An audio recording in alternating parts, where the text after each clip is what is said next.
틀린 말이 하나 없는 것 같습니다. 머리 검은 짐승 집에 들이는 거 아니라더니 그 말이 딱 맞았습니다. 저는 아내와 같이 닭게장 식당을 운영하면서 딸 둘을 키웠습니다. 장사하면서 애들 키우는 게 쉬운 일은 아니었어요. 하지만 가장이 되는 순간 처자식을 책임져야 한다는 책임감으로 여러 위기를 이겨내면서 살았답니다. 다행스럽게도 두 딸은 반듯하게 잘 자라주었어요. 주변에 아들만 있는 친구들이 저를 부러워할 만큼 딸들은 저희한테 참 잘했습니다. 그래서 저는 제 딸들이 결혼도 꼭 착하고 성실한 사람과 하기를 바랬어요. 그러던 어느 날 큰딸이 결혼할 사람이라면서 집에 인사를 왔었습니다. 공무원이었던 큰사위는 참 순박한 인상이었습니다. 첫인상만 봐도 정말로 욕심이 없고 때가 묻지 않는 그런 사람 같았어요. 제가 처음 보자마자 어떻게 알았는지 아시나요? 그 허름한 구두를 보니까 사람이 없어 보이는 게 아니라 정말 검소해 보였어요. 보통 예비 처가 인사드리러 온다고 하면 더 잘 보이고 싶어서 머리부터 발끝까지 좋은 옷에 좋은 구두까지 신고 오잖아요. 그런데 큰 사위는 정말 검소한 모습에 잔뜩 긴장한 목소리로 말했습니다. 안녕하십니까? 저는 이성애라고 합니다. 자네 어디 출마하나? 왜 이렇게 긴장했어? 편하게 말해. 나도 사위는 처음 보는 거라서 긴장했는데 자네를 보니까 반갑고 기분이 좋네. 감사합니다. 제가 너무 긴장을 했나 봅니다. 원래 마음이 앞서면 몸이 잘 안 따라주는 걸세. 편하게 생각하게. 아이리 앉게. 자네 장모가 음식 솜씨가 좋아. 잔뜩 긴장한 목소리로 말하는 큰 사위가 제 눈에는 참 착해 보였어요. 말 한마디에서 배려심이 느껴지고 작은 행동에서 딸을 아끼는 마음까지 보였습니다. 정말 딸과 사이가 다정한 모습을 보니까 제가 다 흐뭇했어요. 비록 사이는 가난한 집안에서 어렵게 컸지만 가정교육은 훌륭하게 받고 큰 것 같았어요. 그리고 한 달 뒤 상견례에서 사돈 부부를 만났을 때 사위가 인품이 훌륭했던 이유를 알 수 있었습니다. 상견례 때 만난 사돈 부부는 정말 좋은 분들이셨어요. 작은 선물까지 건네면서 반갑게 대화도 하고 식사도 하는 시간이었습니다. 이런 분들이라면 제 딸을 사랑으로 보듬어 주실 거라고 믿었습니다. 그리고 딸과 사이는 양가에 손 벌리고 싶지 않다면서 둘이 그동안 모은 돈과 대출 조금을 받아서 전셋집을 구해서 시작하게 된 겁니다. 그렇게 결혼한 큰딸은 정말 화목하게 살았어요. 특히 결혼 후 사위와 가까워지니까 사위는 꼭 아들처럼 느껴지더라고요. 한 번은 제 생일 때 사위가 큰딸과 같이 왔는데 소고기를 사오며 말했어요. 아버님, 저 왔습니다. 그래, 자네 왔나? 제가 소고기 좀 사왔습니다. 이거 같이 드시면서 소주 한 잔 어떠세요?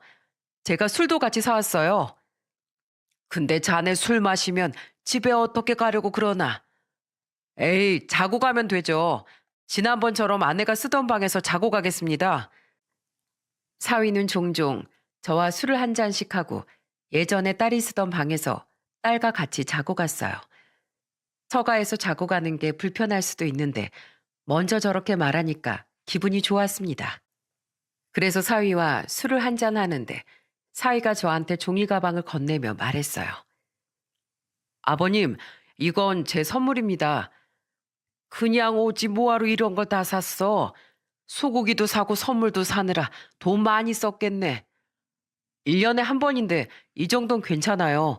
얼른 열어보세요. 사위가 준 선물은 등산화였어요.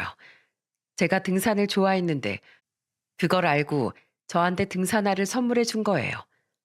그래서 저는 놀란 목소리로 사위한테 말했습니다. 등산화구만. 언제 또 이런 걸 샀어?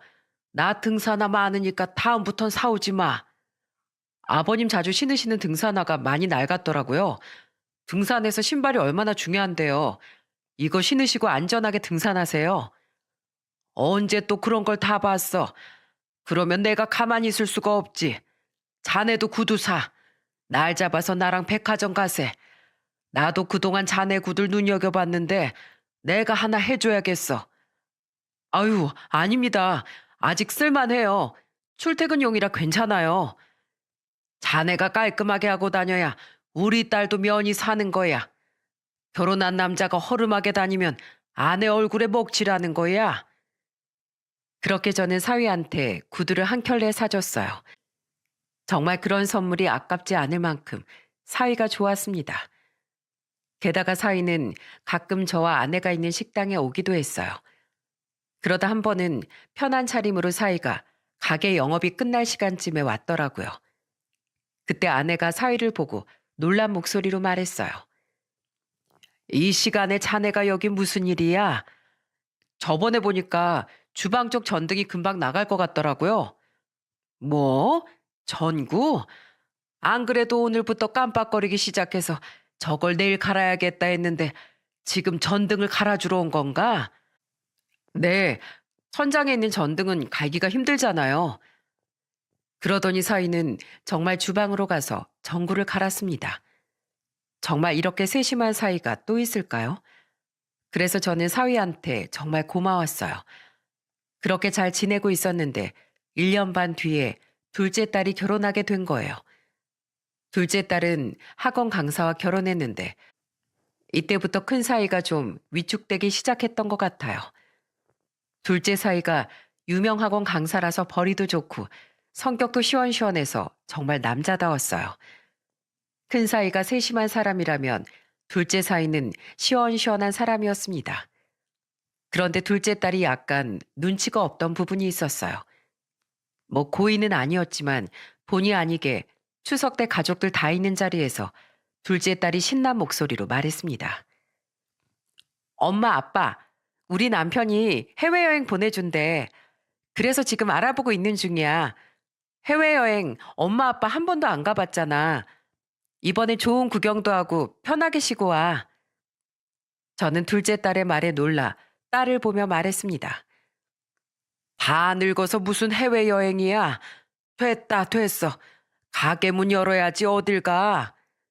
그래도 이제는 자식들 다 컸는데 딸하고 사이한테 효도도 받고 그래야지. 이번엔 그렇게 멀리는 아니고 저기 괌 쪽으로 알아보고 있어. 그러자 둘째 사이가 절 보면서 말했습니다. 아버님, 저희 걱정 마시고 다녀오세요. 저희는 아직 젊잖아요. 이번에 제가 제대로 한번 보내드릴 수 있게 기회를 주세요. 사위가 이 정도도 못하겠어요? 이제 세상이 변해서 사위도 아들이나 마찬가지예요. 아들 같은 사위 생겼다라고 생각하시고 편하게 생각하세요. 호탕하게 웃으면서 말하는 둘째 사위를 보는데 괜히 제가 가시방석에 앉아 있는 것 같더라고요. 사위들 비교하려고 한 건 아닌데 어쩌다 보니까 상황이 좀 이상해졌습니다. 게다가 둘째 사위가 저렇게 말하고 난 순간부터 큰 사위가 아무 말도 안 하고 그냥 술만 마시더라고요. 그리고 공무원 월급이 뻔하지 않습니까? 그래서 저는 괜히 둘째 사위 때문에 큰 사위가 부담을 느끼면 어쩌나 걱정됐어요. 그래서 둘째 딸과 사위가 떠났을 때 큰 사위를 보며 말했습니다. 자네 술을 왜 그렇게 마셔? 아니에요. 그냥 제가 좀 초라해 보여서요. 그게 무슨 말이야? 전 큰 사위가 돼서 장인 장모님 여행도 못 보내드리잖아요. 그것 때문에 그러나 뭘 또 그렇게 깊게 생각해. 각자 형편껏 한다고 생각하게. 그리고 지금 안 싸돈도 몸이 좋지 않으시잖아. 그런 생각 말고 자네 어머니 잘 챙겨드려. 저는 그렇게 큰 사위를 다독였어요. 그리고 그 당시에 안사돈이 암투병 중이라 큰 사위가 근심이 가득했던 때였습니다.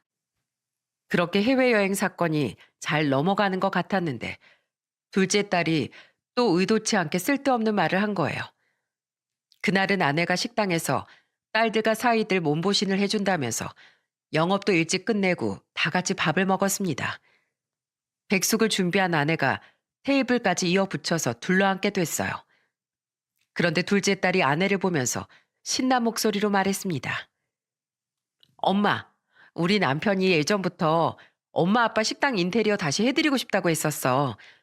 얼마 전엔 인테리어 업체까지 알아봤다니까? 뭐? 여길 인테리어를 다시 한다고? 어, 그 해외여행 보내드리는 것도 인테리어 하는 동안 장사 못 하잖아. 그러니까 어차피 장사 못 하는 김에 쉬라고 보내드리는 거야. 무슨 돈이 있어서 둘째 사이가 그런 걸 다 해줘. 괜히 무리하지 마. 그런 거 다 필요 없어. 아내는 둘째 딸의 말에 깜짝 놀라서 손사래를 쳤어요. 그런데 둘째 사이가 호탕한 목소리로 말했습니다. 장모님은 손맛이 정말 좋으세요. 이 맛을 더 많은 손님들이 알아야 한다니까요. 그리고 저한테 수정이 같은 귀한 딸 보내주셨는데 제가 이 정도도 못하겠습니까?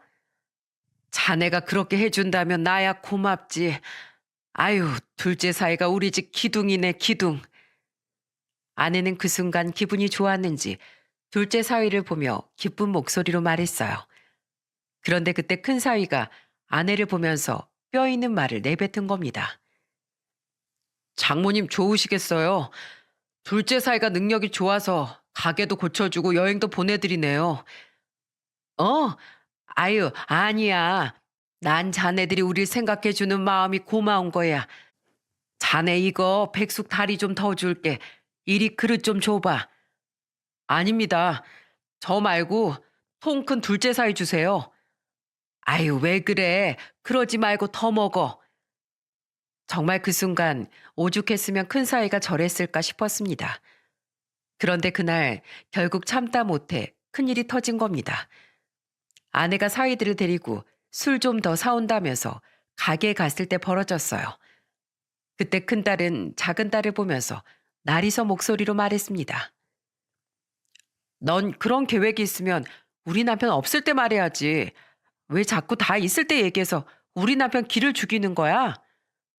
내가 형부 기를 왜 죽여? 그냥 온 김에 말하는 거잖아. 우리 남편이 부모님께 해드리고 싶어 하는데 그럼 그걸 말려? 그러니까 그런 말은 우리 없을 때 하면 되잖아. 왜 꼭 이렇게 다 모였을 때 해서 사람 불편하게 만드냐고. 언니, 어차피 우리도 공무원 월급 뻔히 알아서 같이 해드리자고 말도 안 했잖아. 그리고 이걸 몰래 한다고 해도 결국은 다 알게 될 사실인데 뭐하러 숨어서 말해. 지금 이거 자격지심이야, 자격지심. 뭐? 너 지금 말 다 했어? 그때 저는 딸들을 보고 소리치듯 말했습니다. 그만들 못해. 이게 싸울 일이야. 수정이 넌 언니한테 그게 무슨 말버릇이야. 언니가 말했으면 귀담아 들어야지. 정말 그 상황이 저도 마음이 좋지 않았어요. 그런데 어느 날 큰딸한테 안부 전화를 걸었는데 목소리가 안 좋은 거예요. 그래서 저는 걱정스러운 목소리로 물었습니다. 수연아, 너 목소리가 왜 그래? 무슨 일 있어? 요즘에 남편이 자꾸 쓸데없는 소리를 해서. 왜? 무슨 말을 하길래? 자꾸 공무원을 그만두겠대. 나중에 나올 연금만 보고 다니기에 당장 수입이 너무 안 좋다고 그만두고 싶대. 뭐? 아니 잘하던 일을 왜 그만둬? 양가에 도움이 안 되는 것 같대. 아, 진짜 어떡하면 좋아? 아빤 그냥 모른 척해. 그 사람 또 신경 쓸라. 그래 알겠다. 네가 잘 설득해봐. 아무도 우리 집에서 무시하는 사람 없다고 해. 큰딸의 말에 저는 마음이 안 좋았어요. 안 사돈도 몸이 안 좋은데 저 상황에 얼마나 많은 생각이 들었을까 싶더라고요. 그래서 저는 딸한테 잘 다독여 주라고 했습니다. 그렇게 한 6개월이 지났을 때 큰 사위는 정말 일을 내고 말았어요. 정말 공무원을 그만두고 모아둔 돈과 대출까지 받아서 프랜차이즈 가게를 시작한 겁니다. 그 소식을 듣고 정말 깜짝 놀랐습니다. 개업식 때 갔더니 개업발이라 그런지 손님이 제법 많더라고요. 그때 사위가 저를 보고 밝은 목소리로 말했어요. 장인어른 오셨어요? 이쪽으로 앉으세요. 아니야, 바쁠 텐데 어서 일해. 난 그냥 어떻게 해놨나 보러 왔어. 공무원 그만뒀다고 해서 많이 놀라셨죠? 걱정 마세요. 저 여기서 일주일 만에 공무원 월급도 벌 수 있을 것 같아요. 너무 욕심 부리면 탈나. 뭐든지 평범하게 지내는 게 잘 사는 거야. 그러니까 너무 무리하지 말게. 그리고 이거 받아. 이게 뭐예요? 돈이잖아요. 아니, 이걸 왜 주세요? 개업식에 빈손으로 오면 안 되잖아. 자네 대박 나라고 온 거야. 제가 이거 꼭 10배로 갚아드릴게요. 아버님, 감사합니다. 저는 사위 어깨를 두드려주면서 힘을 내라고 말했어요. 그렇게 사위는 걱정과 다르게 3년 정도 정말 잘 운영했습니다. 그래도 사위가 당당해진 모습을 보니까 저도 기분이 좋았어요. 하지만 큰 사회에 행복했던 순간도 오래가지 못했습니다. 여러분들이 다 아시는 그게 터져버린 거죠. 한동안 온 국민이 마스크를 쓰고 저녁 9시만 되면 밖에 못 돌아다니는 그런 시국이 있었잖아요. 그때 사위 가게가 큰 타격을 받았던 겁니다. 이때 사위 가게는 점점 무너지고 있었어요. 비싼 임대료도 못 낼 정도라 대출로 겨우겨우 돌려막고 있었어요. 그야말로 폭탄 돌리기 하듯이 버티다가 장사가 안 되니까 결국엔 장사를 접어야만 했습니다. 정말 제대로 쫄딱 망해서 제대로 권리금도 받지 못하고 싼 가격에 처분할 수밖에 없었어요. 그런데 문제는 가게를 처분한다고 해결되는 게 아니었습니다. 가게를 접었다는 소식에 저는 마음이 무거워져서 큰딸 집으로 갔어요. 그런데 초인종을 누르려는데 안에서 싸우는 소리가 들리는 겁니다. 가만 들어보니까 딸이 사위한테 화를 내며 소리치고 있었어요. 당신 미쳤어? 내가 가게 정리하자고 했을 때 정리했어야지. 다 죽어가는 가게를 어떻게 살리겠다고 사채에 사금융까지 쓴 거야. 여보, 미안해.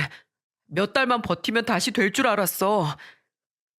저는 딸의 입에서 나온 사채라는 단어에 깜짝 놀랐습니다. 그래서 초인종을 눌러버렸어요. 그러자 딸이 깜짝 놀란 얼굴로 문을 열더군요. 저는 문이 열리자마자 집 안으로 들어가서 사위를 보고 놀란 목소리로 소리쳤습니다. 자네, 아니 이게 무슨 소리야. 사채라니? 아버님, 제가 너무 욕심이 컸습니다. 대체 왜 그랬어? 내가 욕심 부리지 말라고 했지? 살아보려고 했어요. 정말 이대로 포기할 수가 없었어요. 죄송합니다. 제가 못나서 그래요. 자네 탓이 아니야. 온 나라가 지금 힘든 때잖아. 지금 자영업자들 다 힘드네.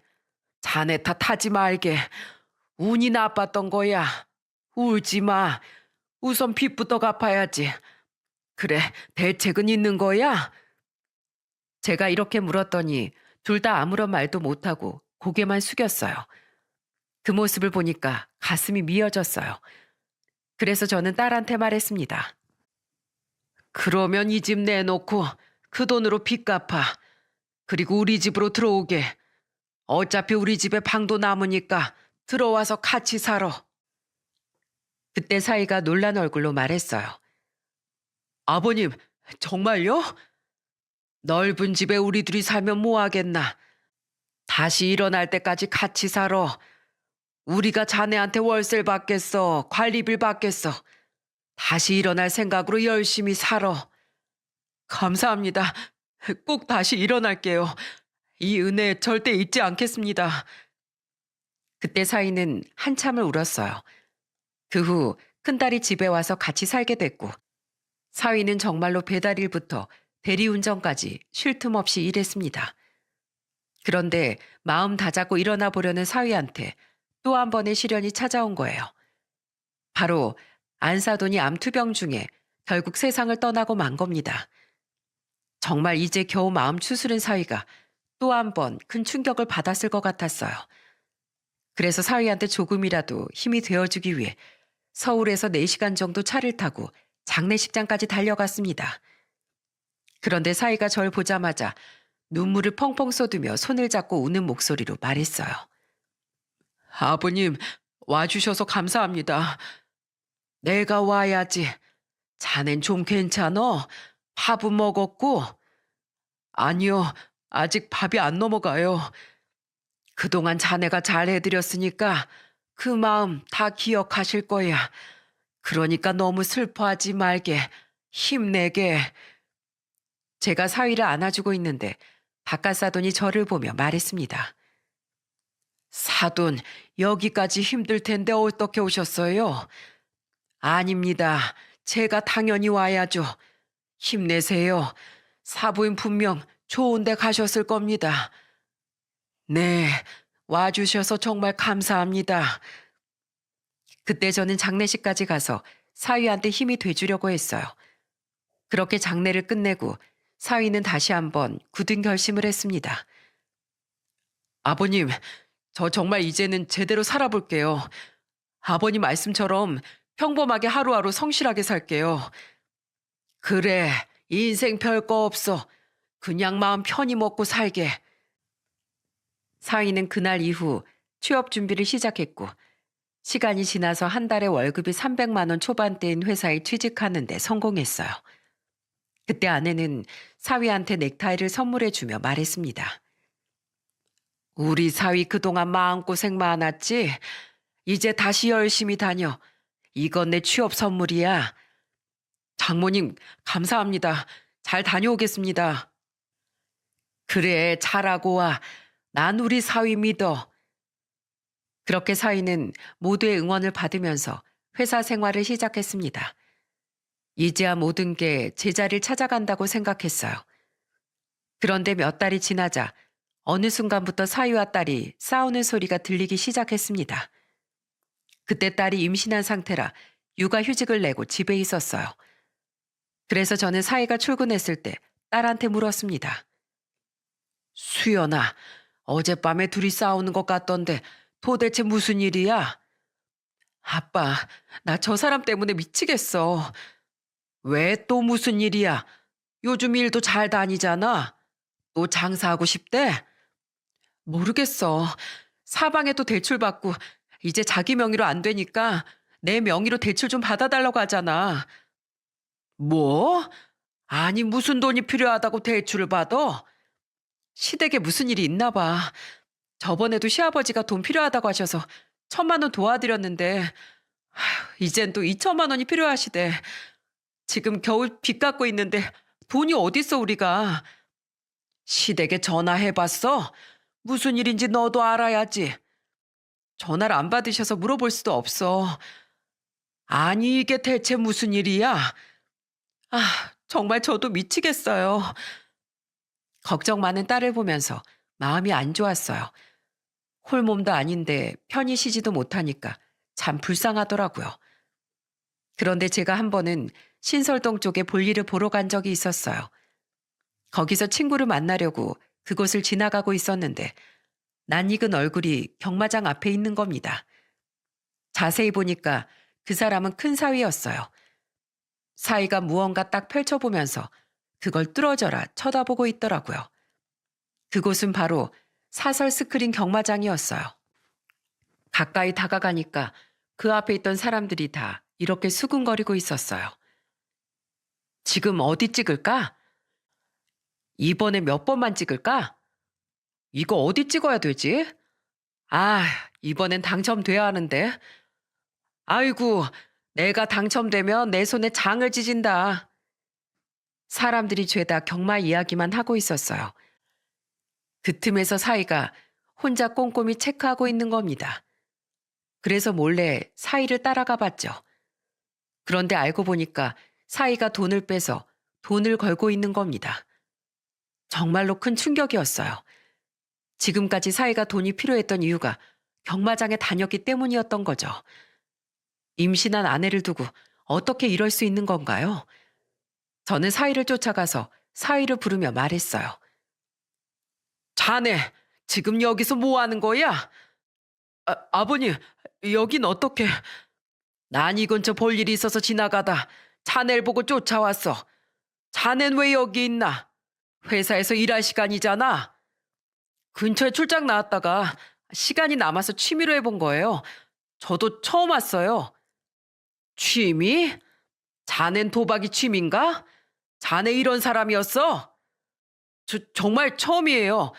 진짜 아버님 정말 죄송합니다. 당장 따라 나오게 빨리. 아버님 근데 이걸 제가 돈 건 것만 보고 가면 안 될까요? 뭐야? 여기서 살고 싶지 않으면 지금 당장 나와. 네, 갈게요. 가겠습니다. 저는 그 순간 사위가 돈에 완전히 미친 사람처럼 보였어요. 그리고 그 자리에 소리를 지르니까 사람들이 다 쳐다봤습니다. 그러니까 사위도 쭈뼛거리면서 저를 따라 나오더군요. 그런데 저를 따라 나오면서도 사위가 이런 말을 중얼거렸어요. 아, 이거 근데 맞추면 어떡하지? 저 말을 들으니까 정말 화가 나서 나오자마자 사위 손에 있던 종이를 빼서 찢으면서 소리쳤어요. 바로 회사로 가. 딴 길로 세기만 해. 그리고 끝나자마자 집으로 와서 나 좀 보게. 네, 알겠습니다.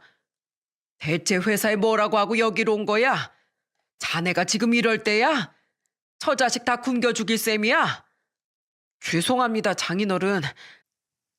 저는 사위가 도박하고 있다는 걸 그때 처음 알았어요. 사람이 도박에 빠지니까 총명했던 눈빛이 흐리멍텅해 보였습니다. 하루 종일 사위를 어떻게 할까 고민하다가 그날 저녁 사위를 불러서 단호하게 말했어요. 자, 각서 쓰게. 난 도박하는 사람 못 봐. 자넨 아내가 임신했는데 경마가 하고 싶어?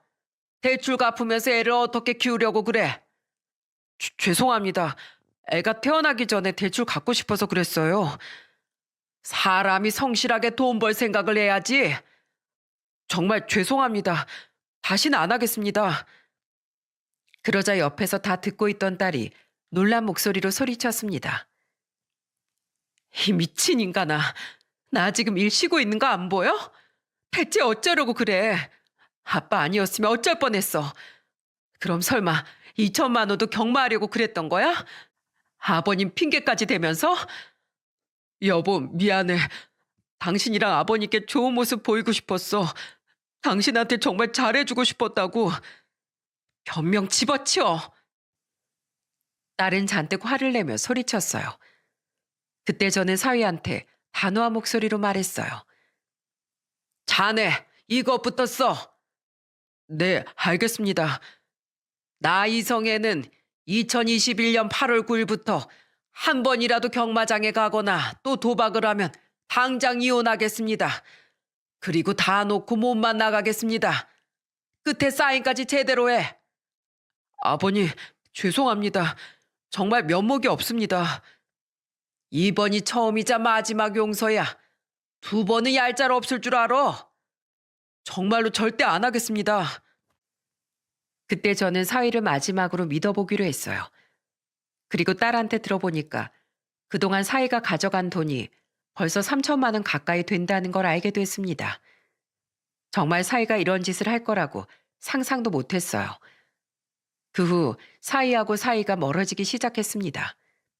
사고 친 게 있으니까 어쩔 수 없겠다 싶었는데 어느 날 사위가 저한테 할 말이 있다면서 말하더군요. 아버님, 저 부탁이 있습니다. 이것 좀 봐주세요. 그러면서 저한테 사업 계획서를 건네며 말하는 겁니다. 그래서 저는 사위가 건넨 종이를 보면서 물었어요. 이게 뭐야? 아버님, 저 믿고 딱 한 번만 밀어주시면 안 되겠습니까? 뭘 밀어주란 말인가? 지인이 웨딩 사업을 하고 있는데 이게 앞으로 정말 전망이 좋을 것 같습니다. 아시다시피 마스크 시국 때문에 결혼 미룬 사람들이 엄청 많아요. 그래서 뒤늦게 결혼하려는 부부들이 많으니까 지금 웨딩 사업에 뛰어들면 큰 돈을 벌 수 있을 것 같아요. 저 좀 밀어주시면 안 될까요? 이거 정말로 대박 터뜨릴 수 있는 아이템입니다. 딱 3억만 빌려주십시오. 뭐라고? 3억? 내가 지금 3억이 어딨나? 이 집 담보로 대출 좀 받아서 해주시면 안 될까요? 아버님도 알다시피 제가 돈 나올 구멍이 없잖아요. 그런데 저 웨딩 사업으로 돈 벌 자신 있어요. 제가 꼭 2배, 3배로 갚겠습니다. 됐네. 그런 소리 할 거면 못 들은 걸로 하겠네. 자넨 대출이 무섭지도 않나? 남의 돈 빌리는 게 쉬운 줄 알아? 왜 그렇게 돈 무서운 줄을 몰라? 한 번 당했으면 됐지.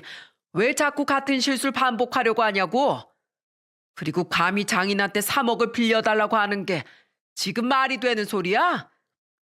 아버님, 저 혼자 잘 살자고 이러는 게 아니잖아요. 제가 잘 벌어야 수연이도 편하게 살죠. 회사는 저하고 맞지 않는 것 같아요. 그리고 월급 300만 원으로 어떻게 처자식을 먹여 살립니까? 안 된다니까. 어리석은 소리 하지 말고 어서 가게. 저는 사위의 제안을 단칼에 거절했어요. 그런데 사위는 한 달이 넘게 저한테 매달리며 애원했습니다. 하지만 저는 사위의 손을 잡아줄 수 없었어요. 바로 딸이 저한테 이런 부탁을 했거든요. 아빠, 절대 도와주지 마. 그 사람 지금 예전에 내가 알던 사람이 아니야. 경마에 손댄 후로부터 사람이 변한 것 같아. 그리고 이 아파트, 엄마 아빠가 평생 모은 돈으로 산 아파트잖아. 노후 자금이나 다름없는데 이걸로 누굴 도와. 절대 도와주지 마. 이런 딸의 부탁이 있었기 때문에 저는 사위의 부탁을 끝내 거절했습니다. 그런데 제가 사위 부탁을 거절하자 사위는 태도가 돌변하기 시작했어요. 완전히 삐딱선을 타기 시작하더니 퇴근하고 오면 거실에 제가 앉아 있어도 아예 본 척도 안 하는 겁니다. 예전 같았으면 저를 보고 아버님 저 왔습니다 인사했는데 오자마자 쌩하니 방으로 들어가 버리더라고요. 한 번은 제가 밥을 먹고 있었는데 사위가 오길래 먼저 관계를 회복해 보려고 넌지시 말을 걸었습니다. 자네 왔나? 와서 같이 밥 먹지 그래. 전 안 먹습니다. 왜? 입맛 없어요. 이렇게 말하더니 정말 딱 문을 쾅 하고 세게 닫아버리는 거예요. 와, 그걸 보는데 정말 기가 막히더라고요. 임신한 딸이 있어서 큰 소리도 못 내겠고 화만 커져갔습니다. 그런데 이 와중에도 사위놈은 만취가 된 채 들어온 적이 있었어요. 완전히 취해서 오더니 저한테 화난 목소리로 말했습니다. 장인어른, 둘째 사위만 예뻐하고 큰 사위는 이제 끈 떨어져서 무시하는 겁니까? 에? 자네 지금 취했나? 술 마셨으면 들어가서 자게. 임신한 아내 두고 뭐 하는 거야? 그때 딸은 사위가 취한 채 소리를 지르니까 방에서 나와 사위를 말리며 말했습니다. 당신 지금 뭐 하는 거야? 빨리 안 들어가? 방으로 빨리 들어가라고. 역시 돈이 최고야. 아버님, 제가 지금 이렇게 무시당해도 나중에 두고 보세요. 제가 더 잘 나가면 그땐 저한테 납작 엎드리게 될 겁니다. 그 말에 저는 참았던 화가 터져서 사위를 보고 소리쳤어요. 뭐? 납작 엎드려? 자네 미쳤어? 술도 곱게 처마셔야지. 지금 이게 뭐 하는 짓이야? 완전 인사불성된 사위를 딸이 방으로 밀어넣으면서 저한테 말했습니다. 아빠 죄송해요 진짜. 됐어. 이게 진짜 무슨 꼴인지 모르겠구나. 그날 저는 혼자 소주를 마시면서 생각에 잠겼어요. 어떻게 아파트 담보대출 3억 안 빌려줬다고 사람을 이렇게 무시할 수 있는지 이해가 안 갔습니다. 그 후 사위는 또 저와 담을 쌓고 지내기 시작했어요. 진짜 딸만 아니었다면 진작에 내쫓았을 겁니다. 그런데 한 번은 딸이랑 집에 있는데 사위가 딸한테 전화를 했더라고요. 여보, 나 급한 서류가 있는 가방을 두고 왔거든. 그거 좀 빨리 좀 노트북하고 같이 회사로 가져다 줄 수 있어? 정신을 어디에 두고 다니는 거야. 알겠어. 딸은 피곤한 목소리로 전화를 끊었어요. 그날따라 딸은 몸이 좋아 보이지 않았습니다. 그래서 저는 딸한테 걱정스럽게 물었어요. 너 괜찮아? 몸이 안 좋아 보이는데 나가볼 수 있겠어? 아빠, 정말 미안한데 나 몸이 너무 안 좋아. 이것 좀 나 대신 전달해 줄 수 있어? 그래, 그럼 내가 가볼게. 넌 좀 쉬어라. 엄마 가게에 있으니까 몸이 너무 안 좋으면 엄마랑 병원에라도 가. 아빠 죄송해요. 이런 모습 보여주려고 같이 사는 건 아닌데. 부모 자식 간에 못 보일 모습이 어딨어. 괜찮다. 난 너만 괜찮으면 된다. 저는 그렇게 딸의 손을 잡아줬습니다. 그리고 짐을 챙겨서 딸이 적어준 주소로 향했어요. 사위가 다니는 사무실은 건물 3층에 있었습니다. 건물 앞에서 사위한테 전화했는데 아무리 전화를 걸어도 안 받는 거예요. 그래서 저는 어쩔 수 없이 3층 사무실 앞으로 갔습니다. 그때 한 남자 직원이 사무실에서 나오길래 저는 그 사람을 붙들고 물었어요. 안녕하세요. 여기 김효식이라고 직원 있나요? 잠시만요. 지금 담배 피러 간 것 같은데 잠시만 기다려 보실래요? 제가 가볼게요. 사이가 잠시 자리를 비워서 전화를 못 받았구나 생각했어요. 곧 사이가 오길래 저는 가방을 건네며 말했습니다. 자네, 급한 서류랑 노트북 여기 있네. 네, 수고하셨어요. 서류 주고 빨리 나가보세요.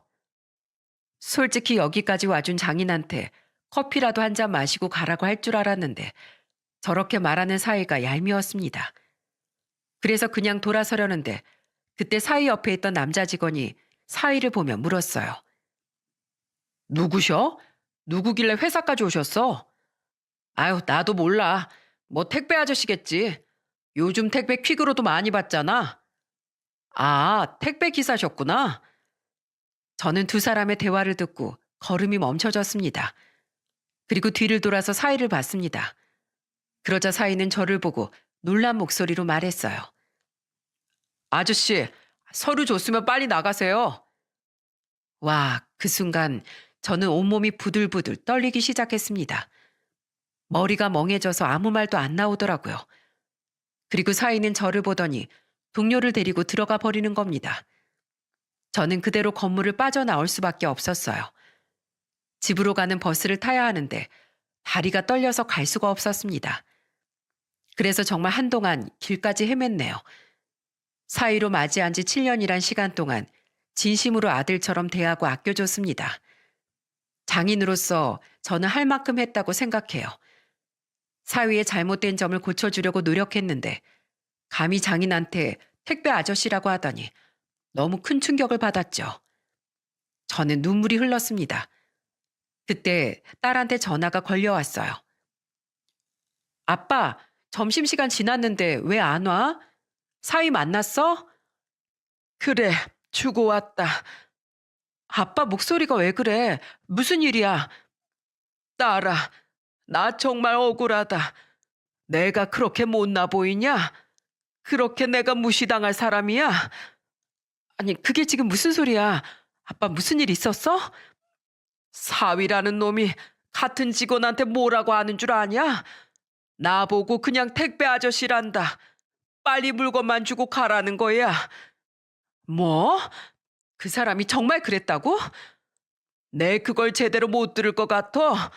마음 같아선 한 소리 하고 싶었는데 그래도 회사라니까 꾹 참았다. 근데 너무 치욕스럽고 내가 속에서 우라가 치밀어. 아빠, 나 진짜 이대로는 안 되겠어. 나 오늘 집에서 꼭 해야 될 일이 있으니까 엄마랑 가게 좀 있다가 와. 왜? 뭐 하려고? 내가 단판을 짓고 올게. 나도 정말 그동안 참을 만큼 참았어. 아빠, 나 믿지? 그래, 알겠다. 네 말대로 하마. 저는 그렇게 딸의 말대로 아내가 있는 식당으로 갔어요. 딸이 잘못된 행동을 할 사람은 아니라 저는 딸을 믿었습니다.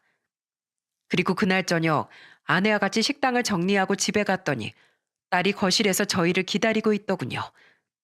아내는 딸을 보자마자 화난 목소리로 소리쳤습니다. 네 남편 어딨어? 사이라고 감싸줬더니만 장인한테 못하는 소리가 없어. 어딨어? 당장 나오라고 해. 나 그 사람이랑 이혼해. 내가 쫓아냈어. 뭐? 그게 진짜야? 그 사람 나 몰래 또 도박하고 있었어. 이거 녹음부터 들어봐. 정말 정리했어. 이제 엄마 아빠 사이 아니야. 알고 보니까 딸은 사이놈을 응징하려고 저희한테 오지 말라고 했던 거였어요. 그리고 딸은 혹시나 사이놈이 한 입으로 두말할까봐 녹음까지 해놨던 겁니다. 녹음기를 재생해보니까 가관도 아니었어요. 딸은 집에 온 사이놈을 보고 소리쳤어요. 당신, 우리 아빠한테 오늘 무슨 짓 했어? 당신이 그러고도 사람이야? 택배 아저씨? 세상 어떤 놈이 장인을 보고 그딴 소리를 해. 회사에 오실 거면 좀 깔끔하게 오셔야지. 무릎 다 나온 바지에 다 낡은 잠바 입고 오니까 그렇지. 그걸 보고 장인이라고 말할 필요가 있어? 내 체면도 생각해야지. 체면? 너 진짜 안 되겠다. 야, 이혼해. 너랑은 수준 떨어져서 못 살겠어. 별것도 아닌 게 어디서 체면을 따지고 있어.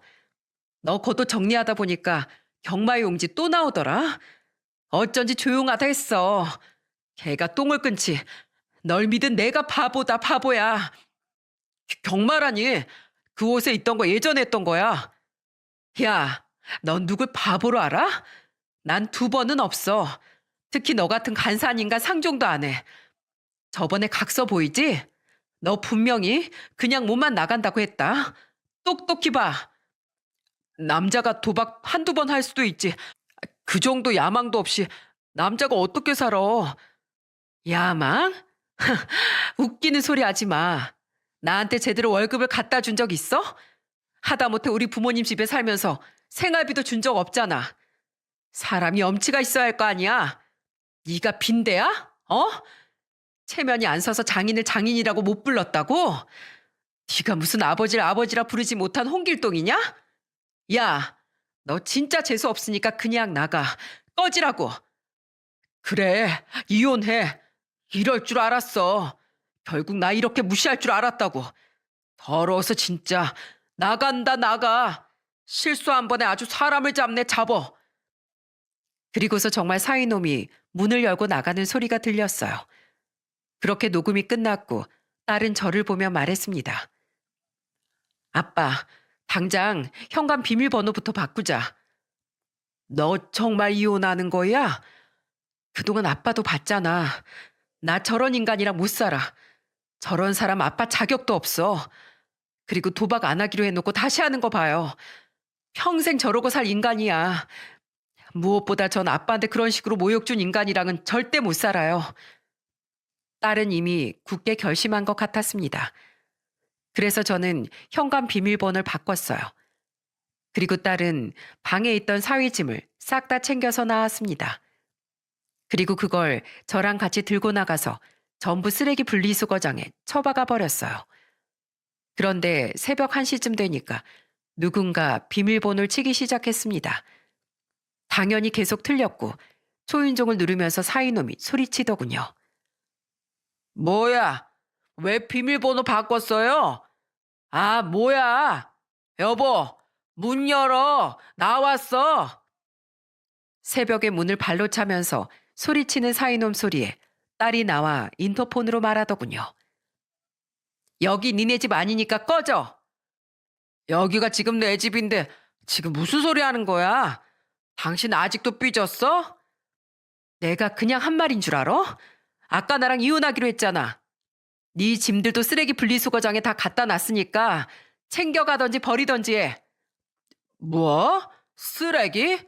아이 왜 짐을 거기에 둬? 네가 쓰레기잖아. 가족을 배신한 쓰레기. 아주 분리수거도 안 돼 쓰레기 데리고 살았더니 별꼴을 내가 다 본다. 너랑 다시는 상종하기 싫으니까 꺼져. 그제야 무언가 잘못됐다고 사이놈이 직감했는지 갑자기 딸한테 애원하며 말했습니다. 여, 여보, 내가 잘못했어. 당신도 알잖아. 내가 지금 어디로 가? 나 갈 곳도 없어. 경마장은 누가 알려줘서 갔어? 혼자 자기 발로 잘 가놓고 왜 이제 와서 어디로 가냐고 물어? 네가 좋아하는 경마장으로 가. 아니면 쓰레기 분리수거장 가서 쓰레기들하고 있던지 해. 1분 안에 집 앞에서 안 꺼지면 경찰 부를 줄 알아. 딸은 단호하게 말하고 인터폰을 끊어버렸어요. 한참 동안 애원하더니 제풀에 지쳐서 가더군요. 정말로 우리가 문을 열어주지 않으니까 이제서야 현실을 직시한 겁니다. 그때 아내가 딸을 보면서 말했어요. 잘했어. 난 네가 나중에 애를 어떻게 키우나 걱정했는데 아주 야무지게 잘 키우겠네. 내가 딸 하나는 잘 키웠다니까. 엄마 미안해. 그동안 마음고생 많았지? 괜찮어. 진짜 마음 같아선 저 자식만 내쫓아버리고 싶었는데 네가 있는데 내가 그럴 수 있겠어? 지금 내 속이 다 시원하다. 당분간 너는 집에 있어. 그렇게 저와 아내는 딸의 선택을 응원해 줬습니다. 그런데 사이놈이 쉽게 포기할 것 같습니까? 이제 남은 거라곤 빚과 몸뚱어리뿐이라 사이놈은 절박하게 매달리기 시작했어요. 심지어 저와 아내가 운영하는 가게에까지 와서 무릎 꿇고 펑펑 울면서 아내한테 말했습니다. 장모님, 제발 수연이 마음 좀 돌려주세요. 이제 곧 아이도 태어날 텐데 아빠 없이 키울 순 없잖아요. 왜 나한테 장모라고 하나? 그냥 식당 아줌마라고 하지. 그리고 한창 바쁜 시간에 와서 이렇게 무릎을 꿇고 있으면 영업 방해니까 당장 꺼져. 자네 같은 사이 둔 적 없네. 그리고 허수아비만도 못한 남편 끼고 사느니 차라리 없는 게 나아. 자네가 잘 모르나 본데 내 딸은 일당백을 하는 애야. 자네 없어도 혼자서 잘 먹고 잘 살 수 있는 야물딱지 내라고. 그러니까 남의 집 귀한 딸 인생 망치지 말고 꺼져. 그때 아내는 사이놈한테 소리치다 답답하니까 밥을 푸다가 밥주걱으로 사이놈 머리를 때려버렸어요. 그러자 사이놈은 뜨거운 밥풀을 털어내며 소리쳤습니다. 아, 장모님 뜨거워요. 나가라고. 한 번만 더 오면 경찰 부를 줄 알아. 이렇게 뜨거운 맛을 보고 쫓겨났는데도 사이놈은 자존심도 없는지 가게 앞에서 매일같이 서 있었습니다. 그러더니 저한테 편지를 주면서 울면서 말하는 거예요.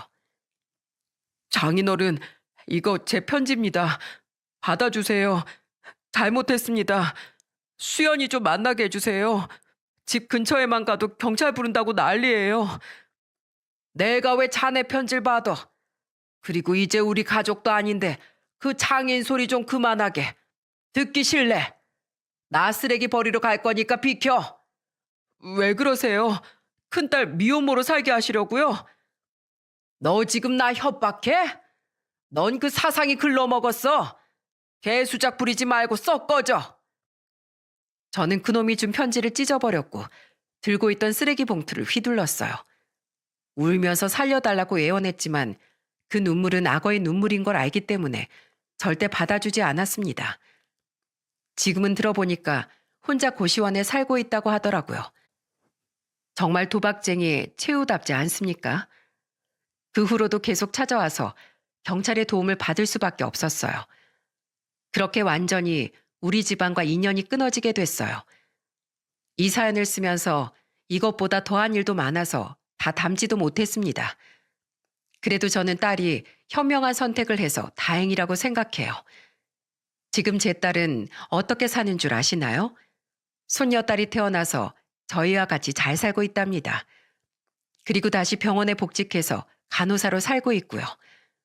도박에 미친 인간을 끊어내고 나니까 집안에서 큰 소리도 안 나고 너무 살만해졌어요.